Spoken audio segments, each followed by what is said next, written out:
네, 반갑습니다. 마르스 김동석의 리얼 주식입니다. 오늘 마르스 김동석의 리얼 주식은 1,400조 투자 잭팟이 터졌고요. 미국, 중국이 쓸어담는 탄소 중립 저평가주 탑3 공개하니까 영상 처음부터 끝까지 꼭 시청하시길 바라겠습니다. 일단 그 이전에 저희 마르스 김동석의 리얼 주식 유튜브 여러분들의 사랑으로 좀 빠르게 성장하고 있습니다. 현재 구독자 16,400명이고요. 2만 명을 향해 달려가고 있습니다. 일단은 최근에 제가 구독자 10,000명을 달성을 하면서 10,000명 이벤트를 진행을 했습니다. 그러면서 제약바이오 100% 급등 장름법 강의라든가 아니면 2022년 시장 전망에 대한 강의 자료를 무료로 드린다고 했는데 그 구독자 10,000명 이벤트 참여하고 싶으신 분들은 영상 끝까지 꼭 시청하시고요. 그뿐만 아니라 여러분들에게 도움이 될 수 있을 만한 영상들 많이 찍어드리고 있으니까 꼭 저희 유튜브 구독 버튼 그리고 영상 좋아요 그리고 저희 댓글까지 남겨주시면은 정말 감사하겠다 말씀드리니까요. 오늘 영상도 끝까지 꼭 시청해 주시길 바라겠습니다. 오늘의 영상은 탄소 중립 관련된 기업이라고 생각하시면 될 것 같습니다. 최근에 투자 들어온 것부터 시작해서 미국, 중국 모두가 집중하고 있는 부분이기 때문에 당연히 관심을 가져야 된다라고 말씀을 드리는데 그 이전에 일단은 최근 코스피 증시가 많이 안 좋다 보니까 이 부분에 대해서 브리핑을 좀 간략하게 하고 가겠습니다. 제가 최근에 계속 얘기하던 게 뭐냐면은 최근 코스닥 저점까지 하락할 수 있다라고 말씀을 드렸습니다. 그 이유는 금리 인상 영향이다라고 얘기를 했고요. 그 영향으로 계속 하락을 만들어서 결국 제가 말씀드린 구간까지 내려왔습니다. 근데 사실상 여기서 제가 포착이 된 부분은 뭐냐면은 옵션에서도 이 콜 옵션에서 저가가 좀 잡히는 모습을 확인을 했습니다. 그래서 콜 옵션의 저가가 잡혔다라는 거는 보통 이제 증시가 움직일 때 옵션 만기일 기준으로 해서 지수가 뭐 상승이든 하락이든 하는 경우가 많거든요. 근데 이번 옵션 만기일에서는 콜 옵션의 저가가 잡혔다라는 거는 좀 상승이라든가 반등할 가능성이 높다라는 거예요. 그래서 개인적으로는 또 단기 저점이 잡히지 않았나라는 생각을 하고요. 그리고 실제로 대한민국의 증시 하락이나 증시에 영향을 준 거는 뭐냐면은 당연히 미국의 금리 인상 리스크라고 생각하시면 될 것 같아요. 그러니까 미국에서 사실상 소비자 물가 지수라고 합니다. 이 물가 지수가 31년 만에 역대 최고치다. 6%가 넘었다. 얘기 나와주면서 금리 인상이 좀 빨라져야 되는 거 아니냐라는 얘기 나왔고 미국의 금리 인상이 빨라지면 당연히 대한민국의 이번 11월 금리 인상뿐만 아니라 내년 2022년도 1월에도 금리 인상을 또 연속으로 할 수 있는 거 아니냐라는 얘기 나와주고 있는 거예요. 근데 그 영향이 계속 증시에 압박으로 작용하고 있다라 보시면 될 것 같고요. 이 영향은 11월 25일 이전까지 금통위 이전까지 계속 저는 들어갈 수 있다라고 얘기를 하지만 아까 말씀드린 대로 그 영향은 제한적일 것이다. 뭐 엄청난 하락이나 끌어내리는 급락이라든가 그런 모습들은 안 나올 가능성이 크다라고 말씀드리고요. 지금 구간에서 횡보 또는 잠깐의 눌림 정도 그러니까 엄청난 반등세라고 보기 힘들어요. 그래서 지금은 오히려 저가에 매수할 수 있는 기회라고 자 계속 말씀드리고 있습니다. 그럼 이 상황에서 오케이 증시는 일단 지금은 저가 기회인 거 알겠는데 지금 뭐에 관심 가져야 되냐? 탄소 중립에 관련해서 여러분들이 관심 가질 때가 왔다라고 말씀을 드립니다. 그 이유가 뭐냐라고 한다면 일단은 최근에 미국에서 예산안이 통과가 됐습니다. 여러분들이 흔히 알고 있는 그 예산안 맞습니다. 1,400조 인프라 예산안이 통과가 됐는데 그 예산안에 들어가는 돈들 중에서도 상당히 좀 많은 돈 크게 들어가는 돈에 대한 부분을 본다고 한다면은 기후 변화, 사이버 공격 대비 국가 기반 시설 강화에 뭐가 들어갑니까? 500억 달러가 들어갑니다. 대략 500억 달러라고 한다면 얼마입니까? 5천억, 5조, 50조입니다. 그 정도로 상당히 돈이 많이 들어가는 어느 정도 영향이 많이 가는 그런 부분이라고 보시면 될 것 같고 그중 하나가 기후 변화라고 생각하시면 됩니다. 그래서 이번 1,400조 영향이 이 기후 변화, 특히 이 친환경 쪽에 투자가 들어갈 가능성이 매우 높다라는 건데 보시면은 미국 대통령 경제정책 핵심인 인프라 예산안이 마침내 의회 간문을 통과를 했습니다. 그래서 인프라 예산안에 활력을 얻을 것이라는 낙관론과 이 법안이 경제 성장에 긍정적이지만 그 영향이 생각보다 크지 않을 것이다. 근데 애초에 인프라 법안이라는 거는 단기적으로 1년, 2년 사이에 뭔가 효과가 나올 수 있는 건 아니에요. 인프라라는 거는 구축하는 시간이 필요하고 기간이 걸리기 때문에 3년, 길게는 4년 이상까지도 보는 게 인프라 법안입니다. 그래서 초기부터 계속해서 인프라를 자기가 1,400조, 1,500조 투자하겠다 밝혔는데 이게 이번에 통과가 됐다라 보시면 될 것 같고요. 그다음에 도로, 교량, 철도 등 노후화가 심한 곳을 다시 좀 보수하고 강화하겠다는 뜻이고 그다음에 여기서보다 친환경차 확대 추세에 발맞춰 전기차 충전소 확대에도 예산이 투입됩니다. 당연히 친환경, 탄소 중립에 돈이 들어간다라고 생각하시면 될 것 같고요. 그래서 인프라를 현대화하고 기후 변화 위기를 기회로 바꿀 것. 그러니까 이 돈 자체는 사실상 뭐 어느 하나 인프라를 그냥 바꾼다, 보수한다가 아니라 인프라 자체를 친환경 쪽으로 바뀌는 데 1,400조가 들어갈 가능성이 높다라고 얘기가 나와주고 있는 겁니다. 그래서 보시면은 자동차, 버스, 자전거에 이르기까지 모든 종류의 출퇴근 인프라가 개선이 되고 철도 노선이 확대가 되고 공항 시설이 업그레이드 될 것이다. 결국엔 전부 다 친환경으로 갈 것이다. 전기차 보급에 관련된 충전소 아까 말씀드렸습니다.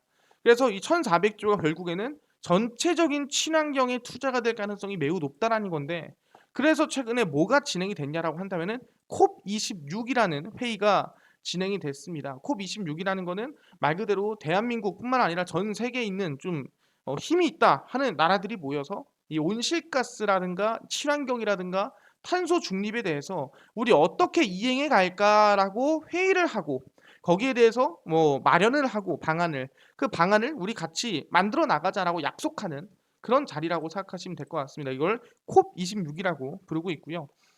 그래서 세계 각국이 내년에 온실가스 감축 목표를 다시 점검해서 목표를 높이도록 하는 방안이 콥26에서 진행되고 있습니다. 제26차 유엔 기후 변화 협약 당사국 총회 이게 콥26이고요. 의장국인 영국은 이와 같이 내용이 담긴 초안을 제안을 했습니다. 쭉 보면은 2023년에 유엔 사무총장이 참석한 가운데 기후 정상 회의를 개최하고 2030년 기후 목표를 점검해야 된다. 2050년까지 제로잖아요. 2050년까지 제로를 하자라고 얘기를 하는 거니까 그 딱 중간이 2030년 아니냐라고 얘기를 하는 거죠. 그래서 30년까지 절반, 그 이후 50년까지 완전히 제로로 가자. 탄소를 배출하지 말자로 가는 거고. 그래서 파리 협정에서는 온실가스 감축 목표를 5년마다 점검하도록 했는데 이 정도는 좀 충분하지 않기 때문에 매년 점검하자. 그래서 내년에 바로 점검하자 얘기하는 거고요. 각국이 내놓은 2030년 기후 목표를 실행해도 지구 온도 상승폭이 2.4도에 달할 것이란 전망이 나오고 있기 때문에 좀 더 열심히 해야 되는 거 아니냐? 이 부족하다. 왜냐면 우리는 1.5도 정도로까지도 내려야 되는데 2.4도면 좀 문제 있는 거 아니냐라고 얘기를 하는 겁니다. 그래서 지구 온도 상승폭을 1.5도 이내로 제한하려면 2050년 탄소 중립이 아까 말씀드린 대로 필요한데 이번에 국가들이 제출한 게 솔직히 뭐 열심히 한 건지 대충 한 건지 적당히 한 건지 모르겠지만 온실가스 감축 목표에는 조금 못 미친다. 그러니까 조금 더 열심히 해야 2050년까지 탄소 중립이 가능하고 그래야 지구 온도 상승폭을 1.5도 미만으로 낮출 수가 있다라는 거죠. 그렇기 때문에 이번에 콥26에서는 친환경에 관련된 얘기를 상당히 많이 했다라고 생각하시면 될 것 같습니다. 그래서 어쨌든 간에 좀 어렵지만 노력해 보자라는 얘기고요. 이번에 콥26을 통해서 그냥 아무런 뭐 결과가 없었거나 그냥 뭐 우리 파이팅 하자 이러고 끝난 게 아니라는 거죠. 실제로 미국과 중국이 깜짝 발표를 했습니다. 미국, 중국 깜짝 공동선언 발표를 했고요. 콥26 마지막 날 반전했습니다. 사실상 뭐 미국이랑 중국이랑 싸우고 있는데 뭐 얘기하겠어라는 생각이 대부분이었는데 쭉 내려가면은 전 세계 탄소 배출 1위 국가인 미국과 중국, 그러니까 탄소 배출을 많이 한다는 거는 그만큼 나라가 강하다는 뜻입니다. 그렇기 때문에 많이 하는 만큼 세다. 미국과 중국이 제26차 콥26 총회에서 공동선언에 합의하면서 기후변화에 대응하기 위한 행동의 기대감을 높였습니다. 중국 기후 특사는 영국 글래스고에서 열린 콥26에서 기자회견을 열고 미중은 현재의 노력이 파리 협정 약속과는 거리가 있다는 인식에 따라 공동선언에 합의를 했습니다. 공동선언에는 양국이 기후 위기의 심각성과 긴급성을 인식하고 있다는 내용을 시작으로 향후 10년간 2030년까지죠. 각자 문제 해결을 위해 전념할 예정이다. 이들은 정책과 규제, 환경 기준 등 여러 부분에서 협력을 하겠다라고 밝혔습니다.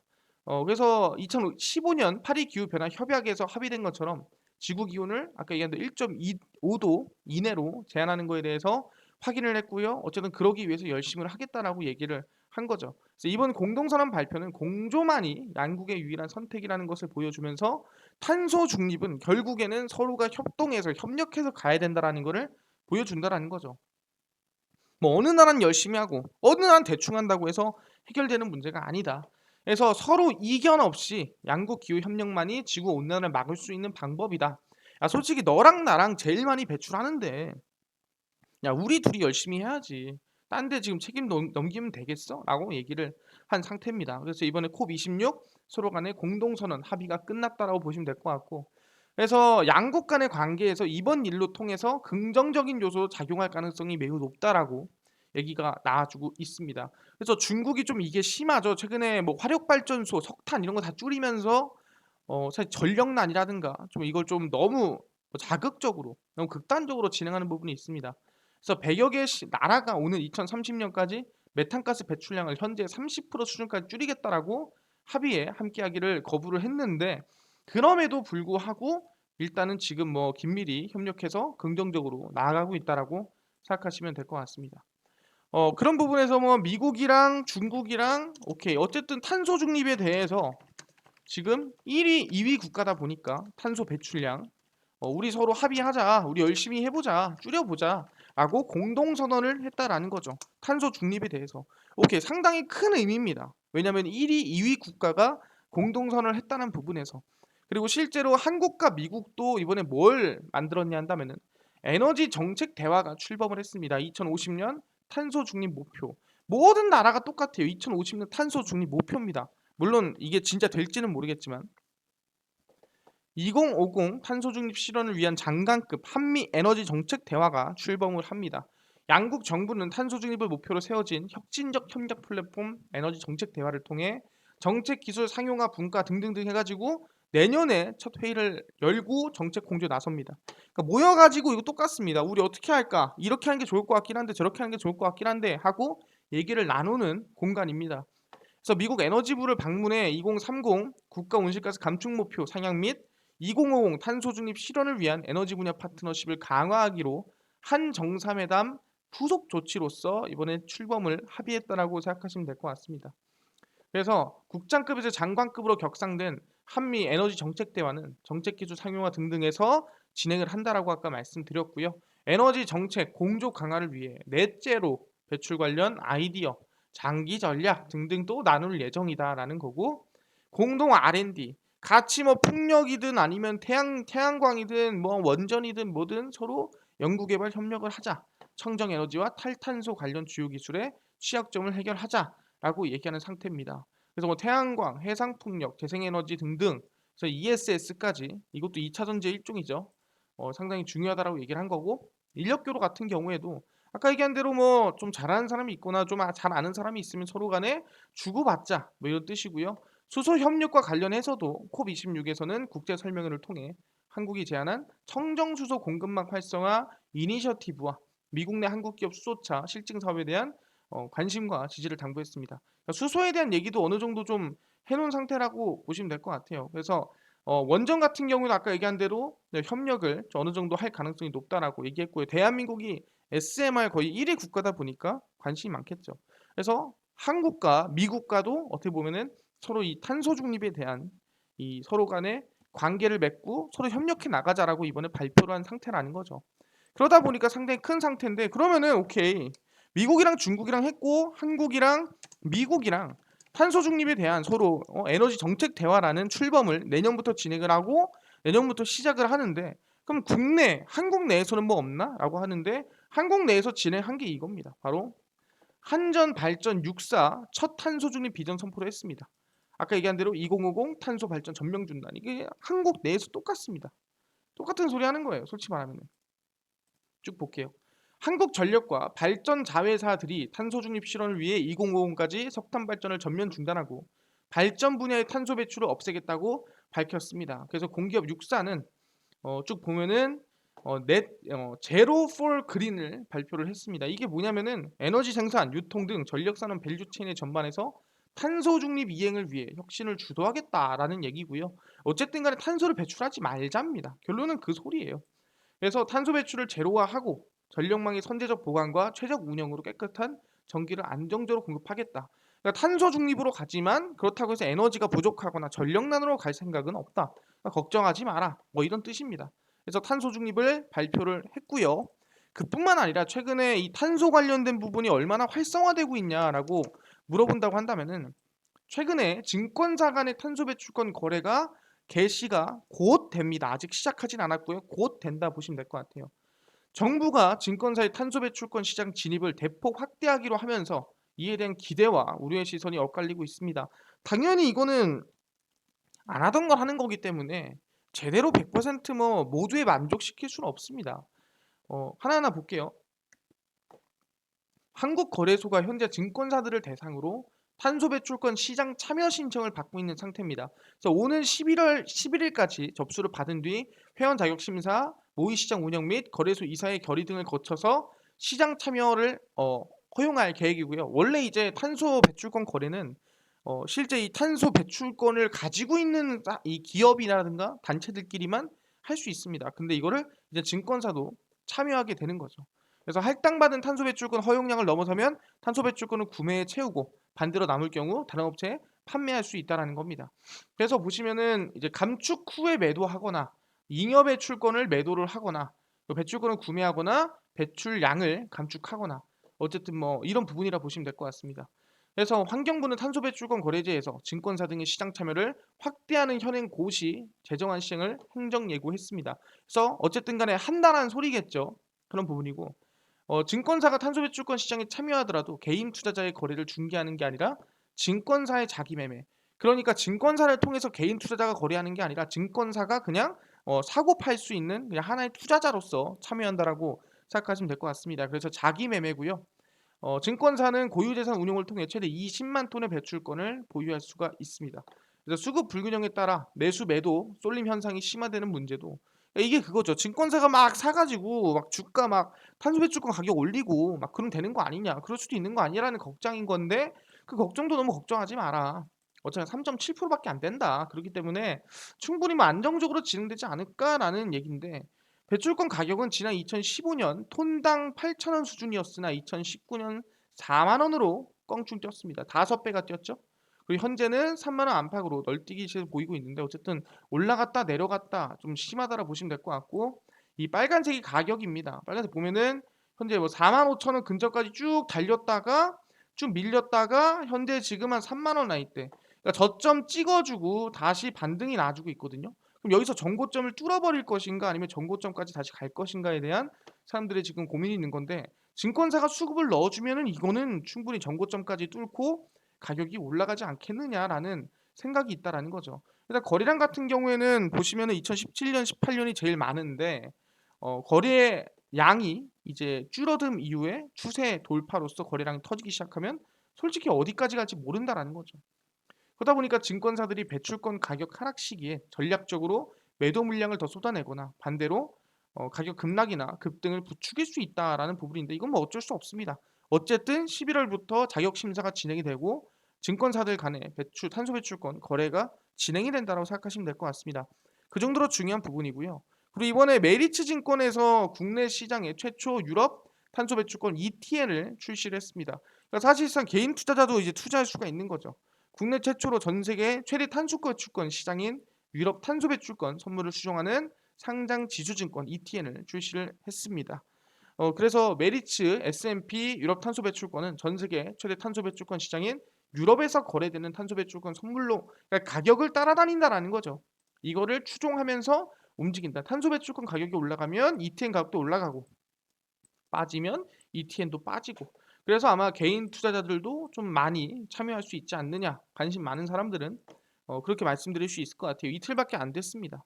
그래서 이런 부분에서 탄소 배출권의 활성화가 상당히 잘 되고 있는 상태라고 할 수 있을 것 같은데 여기서 이제 정책까지 엮여서 기대가 있을 만한 종목이 있다고 한다면 뭐겠느냐라고 한다면 바로 이거 관련주라 볼 수 있을 것 같아요. 이번에 문재인 대통령이 발표를 했습니다.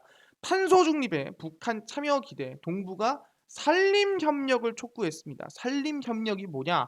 말 그대로 나무 심고 나무 훼손하지 않고 사실상 나무 잘라가지고 거기 불 태워가지고 거기다가 농사 짓고 하지 말아라. 그냥 화전민이라고 하죠. 화전민 짓거리 북한에서 하지 말자 우리라고 얘기를 한 겁니다. 에너지 전환과 탄소 중립을 위한 모두의 실천 의지와 협력이 더 굳건해지길 바라며 그 협력에 북한도 참여하길 기대한다라고 밝혔습니다. 그래서 북한은 특히 산림 회복에 중점을 두고 있다. 나무 다시 키워라. 키워가지고 우리 이산화탄소 좀 많이 없애되지 않겠느냐라고 하는 거죠. 우리가 흔히 옛날에 아마존을 지구의 허파라 불렀잖아요. 이 숲이 워낙 많다 보니까 그런 것처럼 북한도 나무가 좀 많아야 되지 않겠느냐. 그거 불 질러 가지고 해 가지고 농사 짓고 그러면 안 된다라는 거예요. 그럼 땅도 망하고 나무도 망하는 거예요. 산림협력에 북한이 참여하는 것은 한반도 온실가스 감축은 물론 동북아 평화의 번영에 기여하게 될 것이라고 얘기를 했습니다. 그래서 지금 문재인 대통령이 직접 입으로 언급을 한 게 산림협력이고요.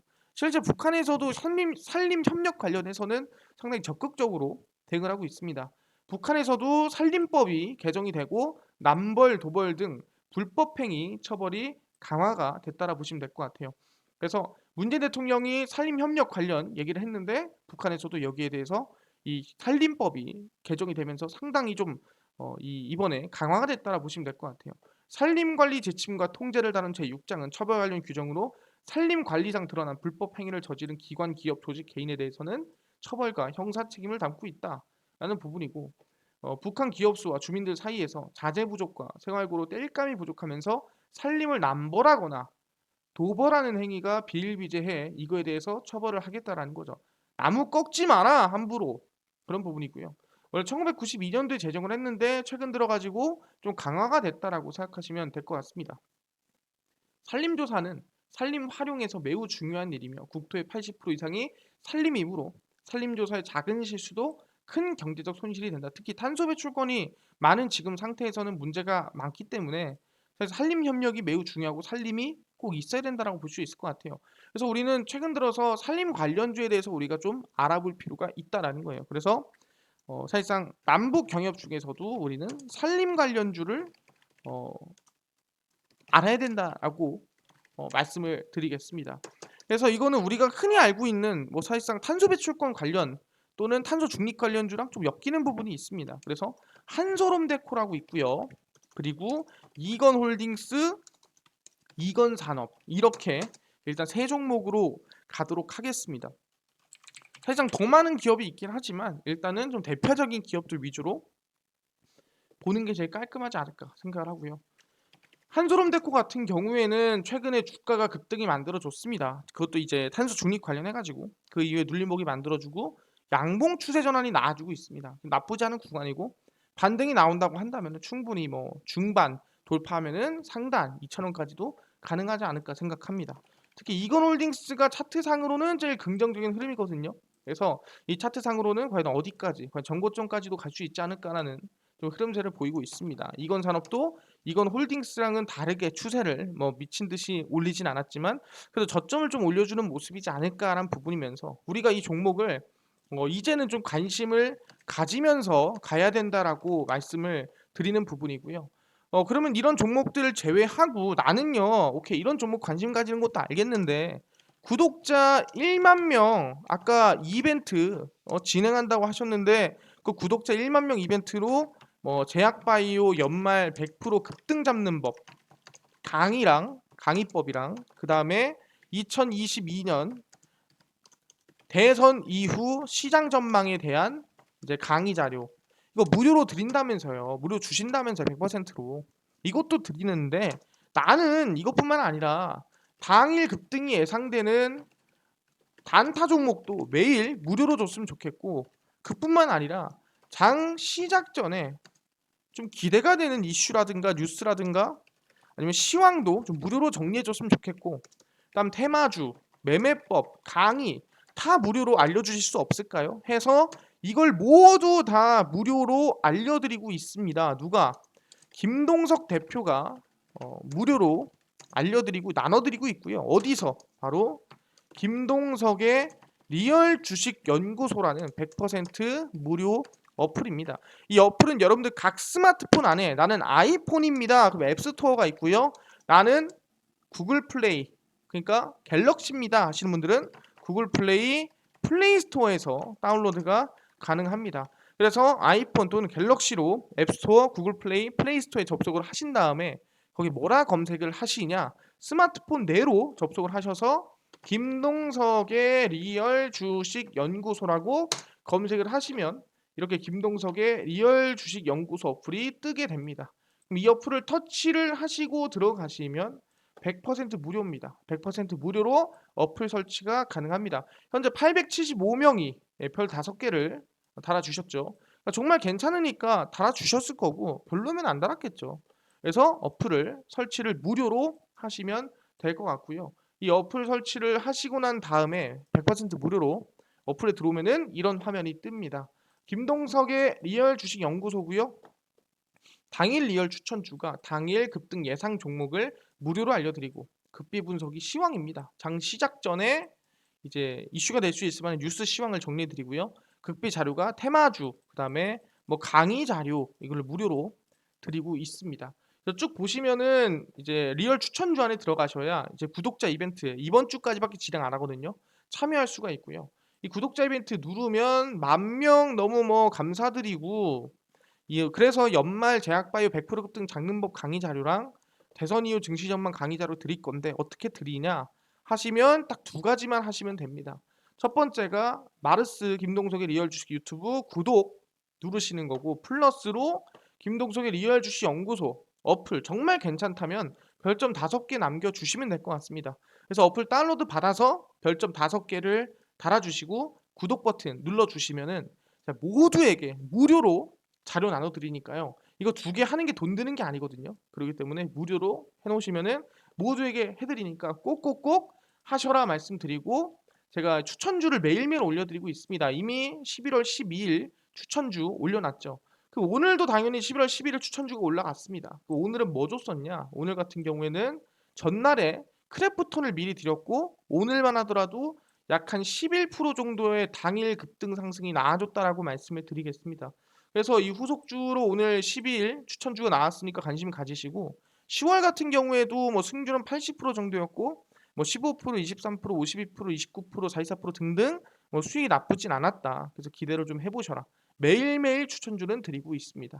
급비 분석에서는 장 시작 전에 시황을 알려드리고요. 보시면 장 시작 전에 해외 증시부터 국내 이슈까지 전부 다 정리를 해드립니다. 이것만 알아도 다른 이슈 볼 필요가 없고요.